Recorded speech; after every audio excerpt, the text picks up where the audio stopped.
welcome loners and lovers to the wonderful world of sex demons.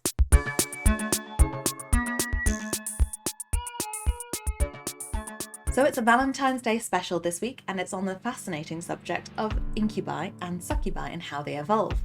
The term succubus comes from succubare, which means to lie under, while incubus comes from incubare, which means to lie on. Apparently these demons are very vanilla in their sexual habits. Incubi and succubi are shapeshifting demons who are most commonly known for their enthusiasm when bedding unsuspecting men and women, sometimes with the unfortunate side effect of draining the life force from their sexual partners, sometimes to death. But this feature varies depending on the mythos that you read. While often depicted as separate species, there have been some very interesting accounts over the years where they are instead not two separate species, but the same species. That's right, the cubi, if you will. A demon that's neither male nor female, but instead is a hermaphrodite and so has the ability to be both. Intriguing. And since the biology of this bisexual gender-swapping demon is all the more fascinating to explore than the regular incubi and succubi, that's what we're going to be doing today. So to begin, what are the defining features of the cubi that we'll need to explain the biology behind? Well, let's tackle the obvious first, the shapeshifting. The original form of the cubi varies in different tales, as tends to be the way with demons, but what remains constant in all of these tales is their ability to shift into the form of a highly attractive man or woman. So how does this shapeshifting work, biologically speaking? And I'm not asking hypothetically either. Shapeshifting is an extension of various biological processes that are very well documented. Sadly, these processes don't permit the type of shapeshifting we like to think of and have seen represented in various forms of pop culture over the years, but technically speaking, we are all shapeshifters, biologically speaking. Thanks to processes of controlled cell death and cell division, we all change our shape over the course of our lives, albeit very slowly. There are lots of ways that our body can and does change its shape, such as how changes in testosterone level affect the amount of hair that we have growing on our body, or the diet that we have can affect how much we gain or lose weight. Even growing taller or shrinking from osteoporosis are a form of changing shape. Just the major difference between us and the type of fantasy shapeshifters that we usually think about are that this process isn't really within our control for the most part. We can't snap our fingers and make it happen. But that doesn't mean it needs to be under the control of the cubi either. To illustrate my point, might I present to you the various species of hermaphroditic fish that exist. The parrotfish or sea bass.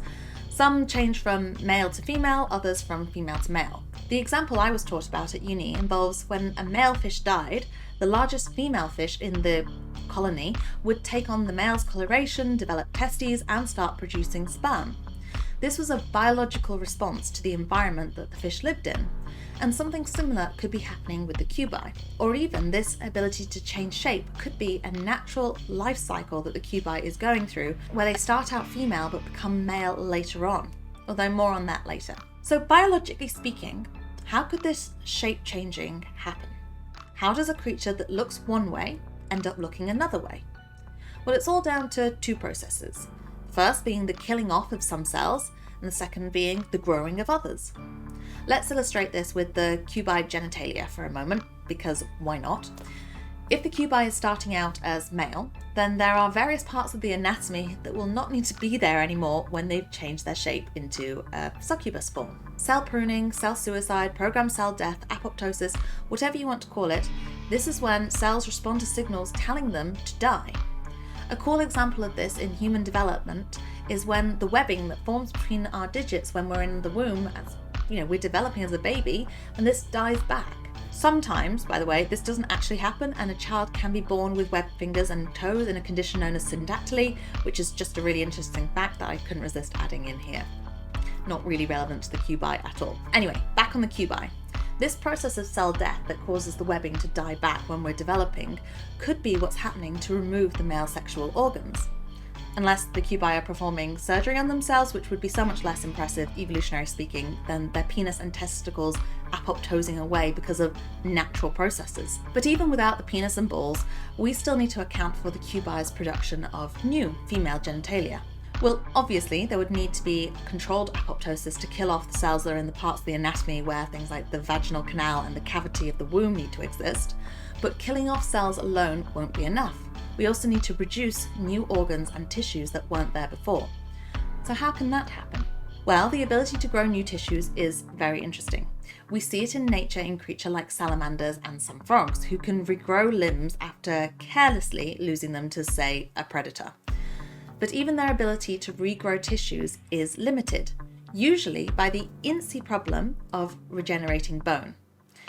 When a salamander regrows its tail, it doesn't actually make a like-for-like replacement of the original.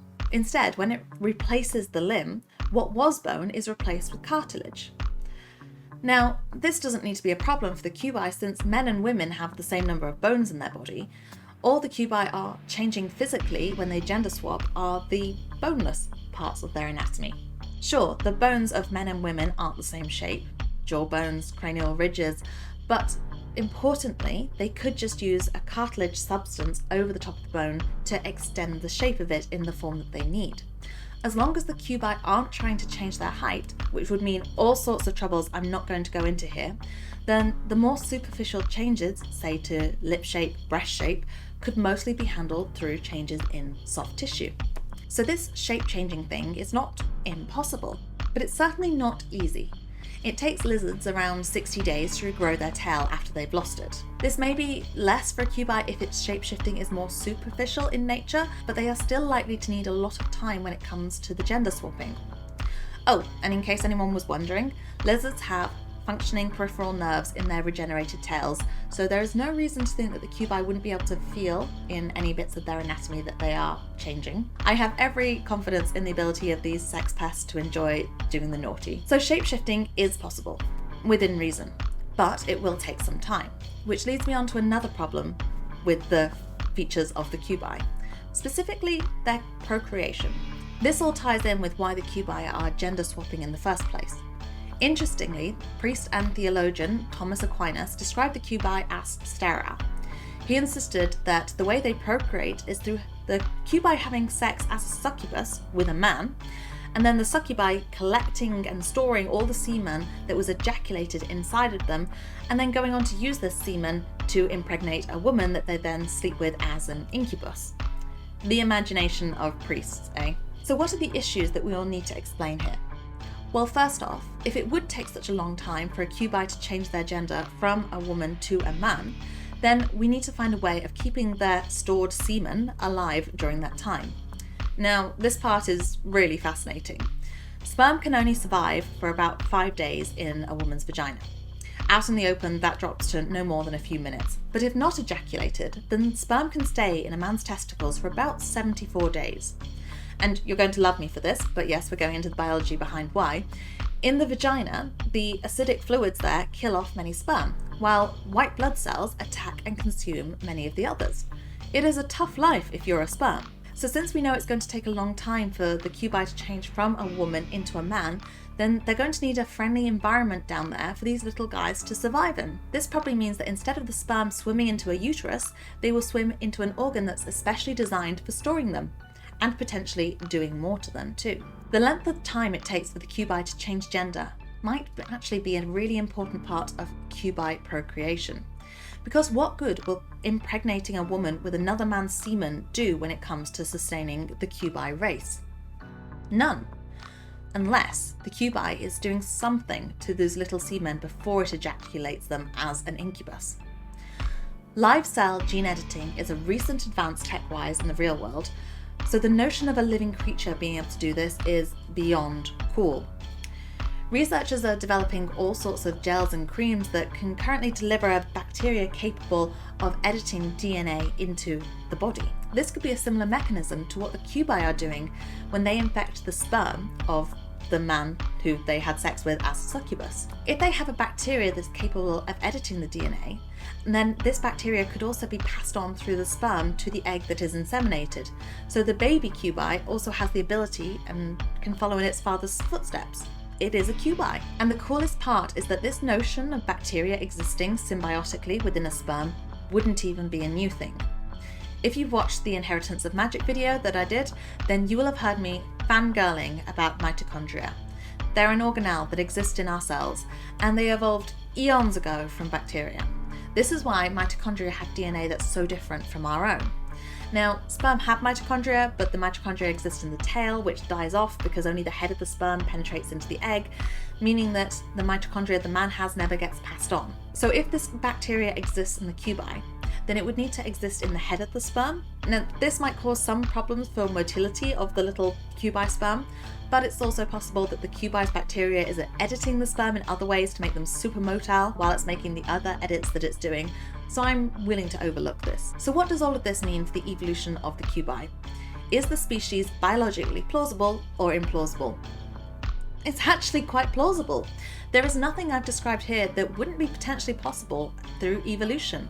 Crazier things have evolved. So who am I to say that the cubi wouldn't develop this method of reproduction? This means that the cubi is going straight to the top of our evolution leaderboard. You go, you sex demons. Congratulations. All right, like and subscribe and leave a comment about a fantasy creature you would like me to get into the biology of next time. We need to see if we can beat the cubi out for what is most plausible from fantasy creatures. All right, my nerds. See you next week. Bye.